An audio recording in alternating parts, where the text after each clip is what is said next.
ओम शांति। 5 अगस्त 2025 के ईश्वरीय महावाक्य पहले सुनते हैं मुरली का मुख्य पॉइंट्स। बाबा ने कहा, पुराने शरीर, संबंध और संपत्ति से ममत्व मिटाओ, अब नई दुनिया की तैयारी करो। बाप की श्रीमत पर चलते रहो, हर कदम में श्रीमत को धारण करो।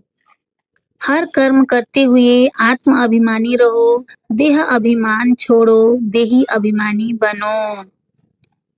अब समय है घर लौटने का, यह पुरानी दुनिया खत्म होनी है। बाप आए हैं वापसी का रास्ता दिखाने। माया बार बार हिलाएगी, लेकिन अडोल रहो, मन को बाप में लगाते रहो।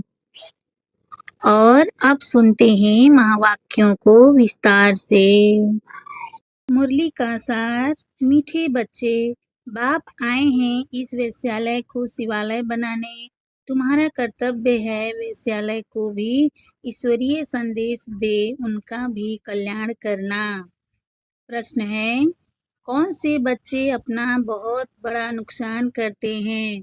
उत्तर, जो किसी भी कारण से मुरली मिस करते हैं, पढ़ाई मिस करते हैं, वह अपना बहुत बड़ा नुकसान करते हैं। कई बच्चे तो आपस में रूठ जाने के कारण क्लास में ही नहीं आते, कोई ना कोई बहाना बनाकर घर में ही सो जाते हैं। इसमें वे अपना ही नुकसान करते हैं, क्योंकि बाबा तो रोज कोई ना कोई नई युक्तियां बताते रहते हैं। सुनेंगे ही नहीं तो अमल में कैसे लाएंगे? ओम शांति। मीठे मीठे रूहानी बच्चे, यह तो जानते हैं कि अभी हम विश्व की मालिक बनने के लिए पुरुषार्थ कर रहे हैं।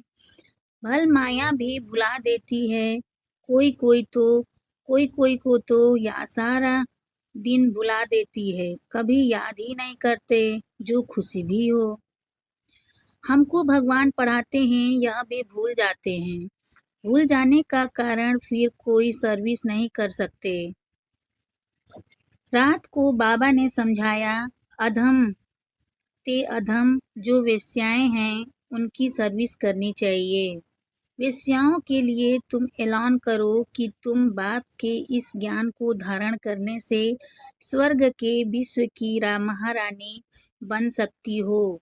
साहूकार लोग नहीं बन सकते। जो जानते हैं, पढ़े लिखे हैं, वह प्रबंध करेंगे। उन्हों को ज्ञान देने का तो बिचारी बहुत खुश होंगी। उन्हों को ज्ञान देने का तो बिचारी बहुत खुश होंगी, क्योंकि वह भी अबलाएं हैं। उनको तुम समझा सकते हो। युक्तियां तो बहुत ही बाप समझाते रहते हैं।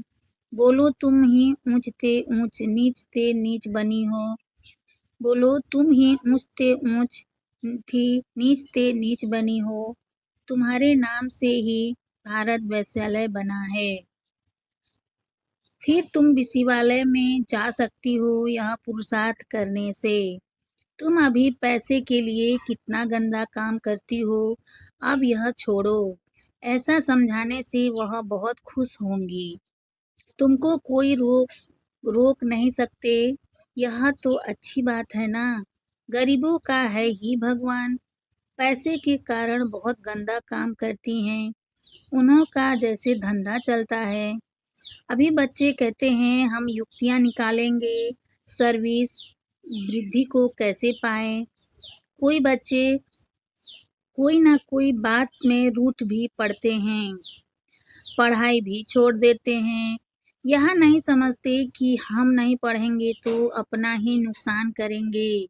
रूठ कर बैठ जाते हैं, फलानी ने यह कहा, ऐसे कहा, इसलिए आते नहीं। हफ्ते में एक बार मुश्किल आते हैं। बाबा तो मुरलियों में कभी क्या राय देते रहते हैं। मुरली सुनना तो चाहिए ना। क्लास में जब आएंगे तो सुनेंगे। ऐसे बहुत हैं, कारण अकारण बहाना बनाए सो जाएंगे। अच्छा, आज नहीं जाते हैं। अरे बाबा ऐसी अच्छी अच्छी पॉइंट सुनाते हैं, सर्विस करेंगे तो ऊंच पद भी पाएंगे। यह तो है पढ़ाई। बनारस हिंदू यूनिवर्सिटी आदि में शास्त्र बहुत पढ़ते हैं। दूसरा कोई धंधा नहीं होगा तो बस शास्त्र कंठ कर सत्संग शुरू कर देते हैं। उनमें उद्देश्य आदि तो कुछ है नहीं। इस पढ़ाई से तो सबका बेड़ा पार होता है। तो तुम बच्चों को ऐसे अधम की सर्विस करनी है। साहूकार लोग जब देखेंगे यहाँ ऐसे आते हैं तो उनके आने की दिल नहीं होगी। देह अभिमान है ना, उनको लज्जा आएगी। अच्छा, तो उनका एक अलग स्कूल खोल लो। वहाँ पढ़ाई तो है पाई पैसे की, शरीर निर्वाह अर्थ। यहाँ तो है 21 जन्मों के लिए, कितनों का कल्याण हो जाएगा। अक्सर करके माताएं भी पूछती हैं कि बाबा घर में गीता पाठशाला खोलें। उन्हों को ईश्वरीय सेवा का शौक रहता है। पुरुष लोग तो इधर उधर क्लब आदि में घूमते रहते हैं। साहूकारों के लिए तो यही यहाँ ही स्वर्ग है। कितने फैशन आदि करते रहते हैं, लेकिन देवताओं की तो नेचुरल ब्यूटी देखो कैसी है। कितना फर्क है। वैसे यहाँ तुमको सच सुनाया जाता है तो कितने थोड़े आते हैं, सो भी गरीब उस तरफ झट चले जाते हैं। वहाँ भी श्रृंगार आदि करके जाते हैं। गुरु लोग सगाई भी कराते हैं। यहाँ किसकी सगाई कराई जाती है तो भी बचाने के लिए। यहाँ किसकी सगाई कराई जाती है तो भी बचाने के लिए। काम चिता पर चढ़ने से बच जाएं। ज्ञान चिता पर बैठ पद्मा पदम भाग्यशाली बन जाएं। माँ बाप को कहते हैं यह बर्बादी का धंधा छोड़ चलो स्वर्ग में, तो कहते हैं क्या करें, यह दुनिया वाले हमारे ऊपर बिगड़ेंगे कि कुल का नाम बदनाम करते हैं। शादी न कराना कायदे के बरखिलाफ है। लोक लाज कुल की मर्यादा छोड़ते नहीं हैं। भक्ति मार्ग में गाते हैं मेरा तो एक दूसरा न कोई। मीरा के भी गीत हैं। फीमेल्स में नंबर 1 भक्तिन मीरा, मेल्स में नारद गाया हुआ है। फीमेल्स में नंबर 1 भक्तिन मीरा, मेल्स में नारद गाया हुआ है। नारद की भी कहानी है ना। तुमको कोई नया आदमी कहे मैं लक्ष्मी को वर सकता हूँ तो बोलो अपने को देखो लायक हो, पवित्र सर्वगुण संपन्न हो। यह तो भिखारी पतित दुनिया है। बाप आए हैं उनसे निकाल पावन बनाने। पावन बनो तब तो लक्ष्मी को वरने लायक बन सकेंगे। यहाँ बाबा के पास आते हैं, प्रतिज्ञा करते, फिर घर में जाकर विकार में गिरते हैं। ऐसे समाचार आते हैं। बाबा कहते हैं ऐसे को जो ब्राह्मणी ले आती है उनके ऊपर भी असर पड़ जाता है। इंद्र सभा की कहानी भी है ना, तो ले आने वाले पर भी दंड पड़ जाता है। बाबा ब्राह्मणियों को हमेशा कहते हैं कच्चे को मत ले आओ, तुम्हारी अवस्था भी गिर पड़ेगी, क्योंकि बेकायदे ले आए। वास्तव में ब्राह्मणी बनना है बहुत सहज, 10-15 दिन में बन सकती हैं। बाबा किसको भी समझाने की बहुत सहज युक्ति बताते हैं। तुम भारतवासी आदि सनातन देवी देवता धर्म के थे, स्वर्गवासी थे, अब नरकवासी हो, फिर स्वर्गवासी बनना है तो यह विकार छोड़ो। सिर्फ बाप को याद करो तो विकर्म विनाश हो जाएं। कितना सहज है, परंतु कोई बिल्कुल समझते नहीं है। खुद ही नहीं समझते तो औरों को क्या समझाएंगे। वानप्रस्थ अवस्था में भी मोह की रग जाती रहती है। वानप्रस्थ अवस्था में भी मोह की रग जाती रहती है। आजकल वानप्रस्थ अवस्था में इतने नहीं जाते हैं, तमो प्रधान है ना, यहाँ ही फंसे रहते हैं। आगे वानप्रस्थियों के बड़े-बड़े आश्रम थे, आजकल इतने नहीं हैं। 80-90 वर्ष के हो जाते तो भी घर को नहीं छोड़ते, समझते ही नहीं कि वाणी से परे जाना है। अब ईश्वर को याद करना है, भगवान कौन है, यह सब नहीं जानते। सर्वव्यापी कह देते तो याद किसको करें? यह भी नहीं समझते कि हम पुजारी हैं। बाप तो तुमको पुजारी से पूज्य बनाते हैं, सो भी 21 जन्मों के लिए। इसके लिए पुरुषार्थ तो करना पड़ेगा। बाबा ने समझाया है, यह पुरानी दुनिया तो खत्म होनी है, अभी हमको जाना है घर। बस यही तात रहे, वहाँ क्रिमिनल बात होती ही नहीं। बाप आकर उस पवित्र दुनिया के लिए तैयारी कराते हैं।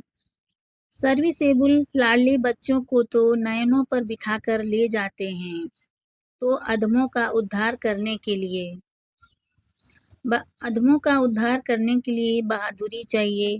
उस गवर्नमेंट में तो बड़े-बड़े झुंड होते हैं, टिप-टॉप हो जाते हैं पढ़े-लिखे।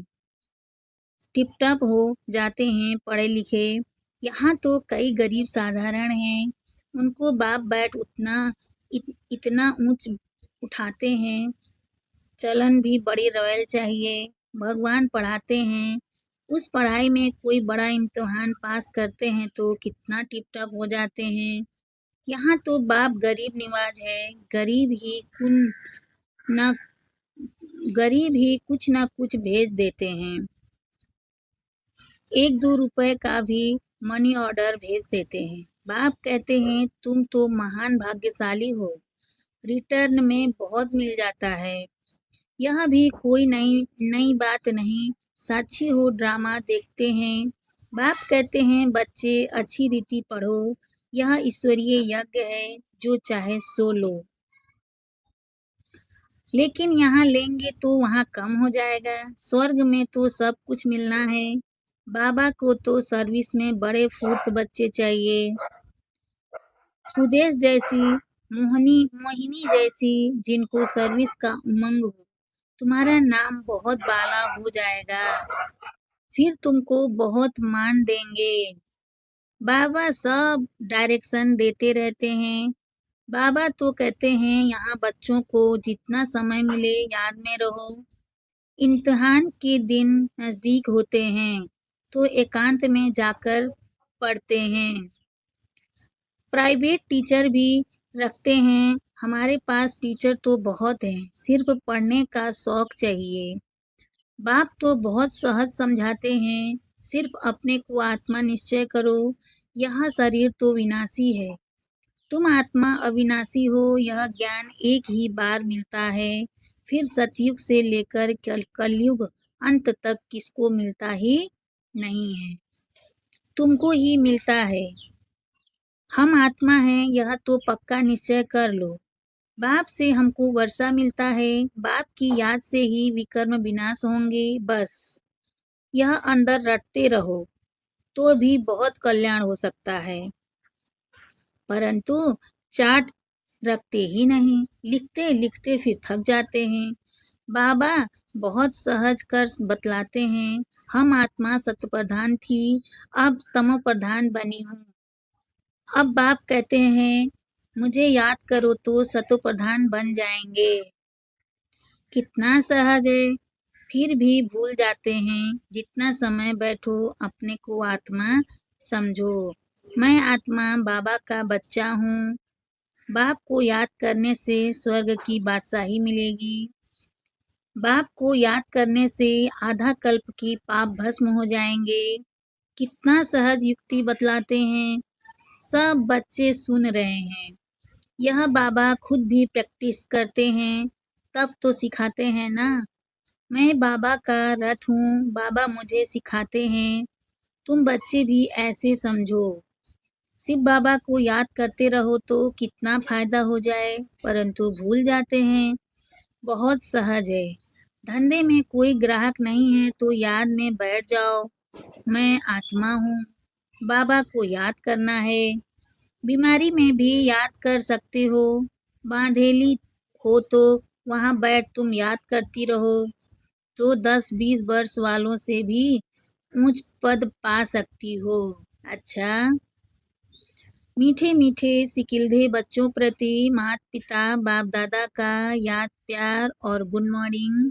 रूहानी बाप की रूहानी बच्चों को नमस्ते। हम रूहानी बच्चों की रूहानी माता पिता बाप दादा को याद प्यार गुड मॉर्निंग। नमस्ते बाबा, नमस्ते बाबा, नमस्ते बाबा। शुक्रिया बाबा, शुक्रिया। धारणा के लिए मुख्य सार है। फर्स्ट पॉइंट, सर्विस में बहुत बहुत फुर्त बनना है।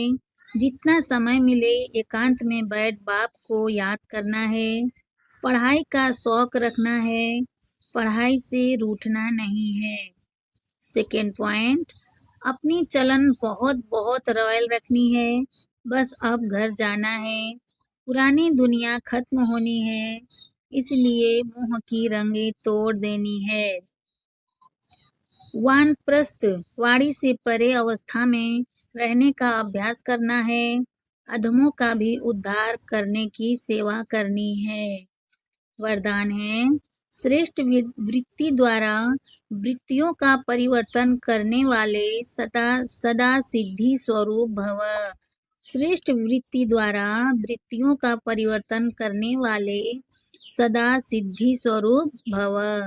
सिद्धि स्वरूप बनने के लिए वृत्ति द्वारा वृत्तियों को, संकल्प द्वारा संकल्पों को परिवर्तन करने का कार्य करो। इसकी रिसर्च करो।